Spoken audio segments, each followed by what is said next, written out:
Shall we move to our second speaker, Kefu Zhu? Please come over. Yeah, this one. Okay.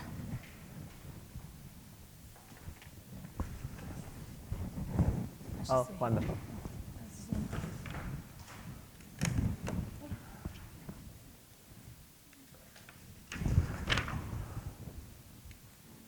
Oh, nicely work.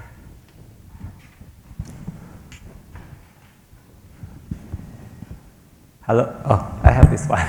Okay. Hello. My name is Kefu. I come from Lehigh's Foundation.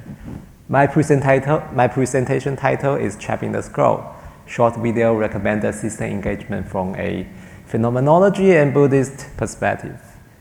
I argue that short video recommended system engagement is an artificial samsara, which is an engineered recurring cycle of conditioned experience best understood through phenomenology, through a synthesis of phenomenology and Buddhist analysis. Mindfulness offers a means to recognize and disrupt this cycle. SVR system, like for example TikTok, it checks users' behavior and adapts. Yeah, here. Wait. Yeah, here, okay. SVR system check user behavior and adapt content to maximize engagement. Some researchers frame user device overuse as addiction. It simply involves withdrawal, compulsive use, and relapse. Device overuse is even linked to changes in reward processing system in the orbitofrontal cortex. Yet this perspective medicalize ordinary behavior, trivialize serious disorder, and stigmatize users as neurologically impaired. Some researchers may frame it as a bad habit. Habits are the body sensory model patterns formed through repetition and triggered pre-reflectively. Device overuse may simply reflect changes in daily routine than clinical addiction. However, this framing neglects how SVR systems actively engineer habits through their design. To capture the dynamics of SVR system engagement, I begin by showing how SVR systems mechanically entrap attention through algorithmic feedback loops. I then turn to phenomenology to analyze how this mechanism conditions body's central model style within each round of use, and then to the Buddhist analysis of dependent origination to explain how such conditioned moments accumulate and structure themselves into recurring cycles of craving and grasping, thereby giving rise to a digital samsara. Finally, I explore how mindfulness practice can interrupt this cycle and liberate users from overuse. Nice. Drawing on anthropological accounts, SVR system engagement resembles a form of entrapment to catch, where users are trapped in a pre-structured role shaped by the system using algorithmic feedback loops in two steps. First, data collection and baiting. Platform check users' psychological tendency and preferences, fine-tuning recommended contents to maximize engagement while minimizing cognitive efforts. Second, entrapment and re-entrapment. Once user activates the SVR system scenario, such as notification, autoplay, the system continuously adapts, reinforcing prolonged engagement. User may recognize their entrapment, saying that, I just spent hours scrolling it. But then, algorithm has already adjusted to their latest behavior, restarting the loop. These loops are effective because user desires and algorithmic responses are tightly aligned, producing micro-gratifications such as validation of preferences, relief from burden, and the feeling of being seen.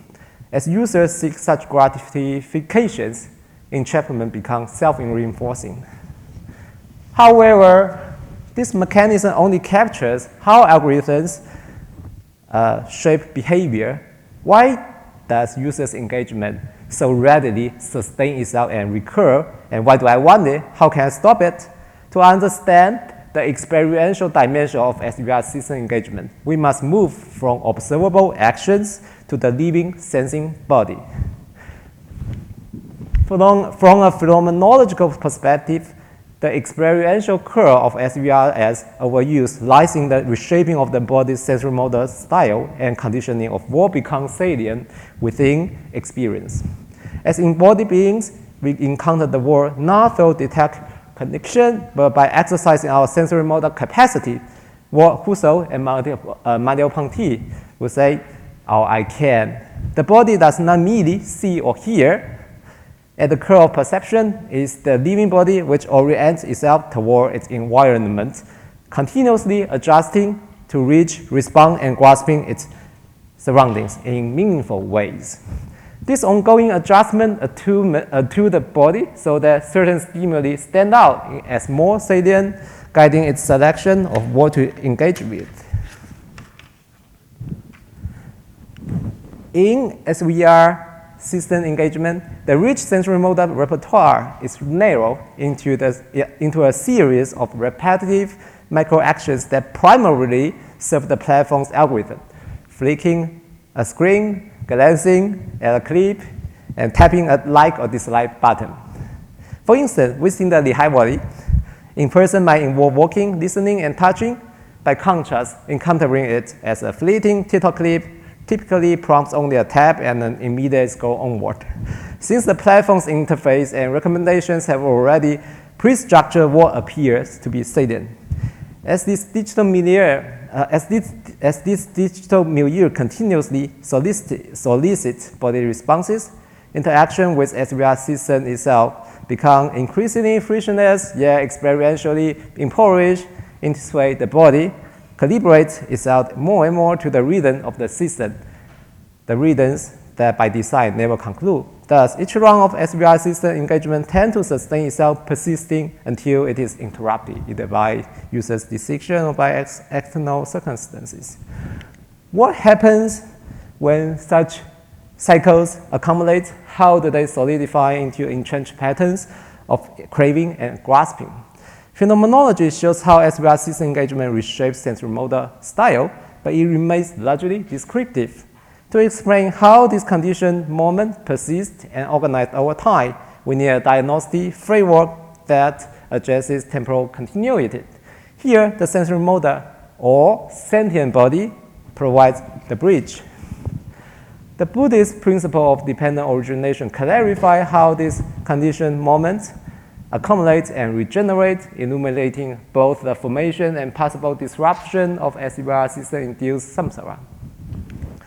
Buddhists analyzes the conditional flow of experience through the principle of dependent origination, which states that what one experiences, all process, events, and physical or mental things in the universe arise and exist due to the presence of certain conditions and keys once their conditions are removed. This conditional flow is described through the 12th link or 12th condition, which explain how patterns of experience recur and reinforce one another, giving rise to samsara, rebirth, the recurrence of experiential patterns. A sentient being begins in ignorance, unaware that all experiences are conditioned, and then her responses to the environment tend to solidify into disposition that directs her awareness towards specific things. With a sentient body, she is able to perceive and reshape and respond to the world. With sensory field, she comes into contact with things that evokes feeling.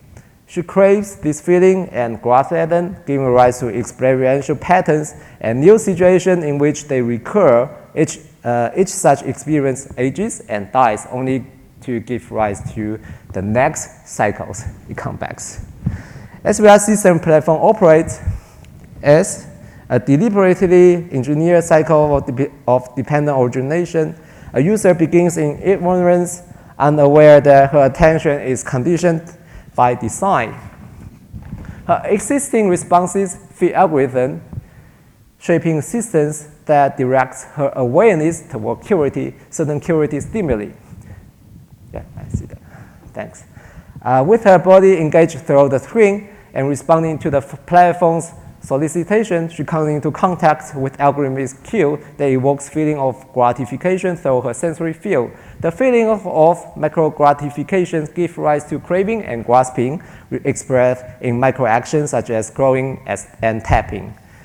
Such actions form patterns of engagements, here, leading to the generation of new situations for similar experiences to arise. For instance, seeking opportunity to take out her cell phone and then begin to swipe. Each cycle of interaction fades only to be replaced by the next. Thus, SBR system interaction runs through the 12 link, perpetually recreating itself in a rapid succession. In this sense, SBR system engagement is an artificial samsara, a closed technological cycle of conditioned experience designed to perpetuate itself. In Buddhist practice, mindfulness interrupts the train of dependent origination and ends a cycle of conditioned becoming. If SBR system engagement constitutes a samsara, mindfulness may become a practice of liberation. Mindfulness operates in two interdependent modes: samatha, calm concentration, steady attention on a single focus, while vipassana, insight, reveals the impermanence and conditionality of experience. Simple practice of calm concentration may involve focusing on breathing, walking, or cooking with full attention. The aim is not to enforce a rigid attention, but to notice when attention has wandered away or been captured and to gently return it to one's present activity. Over time, insight practice reveals how ordinary activities, walking, eating, reading, planning, often unfold in a broad stream of habitual experience as attention leaps from one object to another without awareness. Through the combined cultivation of concentration and insight, one learns to return to the breath or present activity, taming the compulsion to trace stimuli and directly perceiving the impermanence and insubstantiality of experience without being lost in it, and carry on through repeated cycles of samsara. Applied to SVR system entrapment, samsara helps users interrupt the cycles. SVR system engagement seeks to sustain, preventing the contact of sensory fields and feeling from sliding into craving and grasping. Vipassana further deepens this insight by revealing that the action of craving is itself a dependently originated process, no more substantial than fleeting images on a screen. Thus, mindfulness does not merely mitigate distraction, it addresses the roots of artificial samsara by countering algorithmic conditioning with direct insight into impermanence and conditionality. To conclude, I argue that SVR system help users create a self-perpetuating digital samsara. Mindfulness interrupts it, revealing the impermanence and conditionality of experience. Thank you. Oh, not this one. Thank you.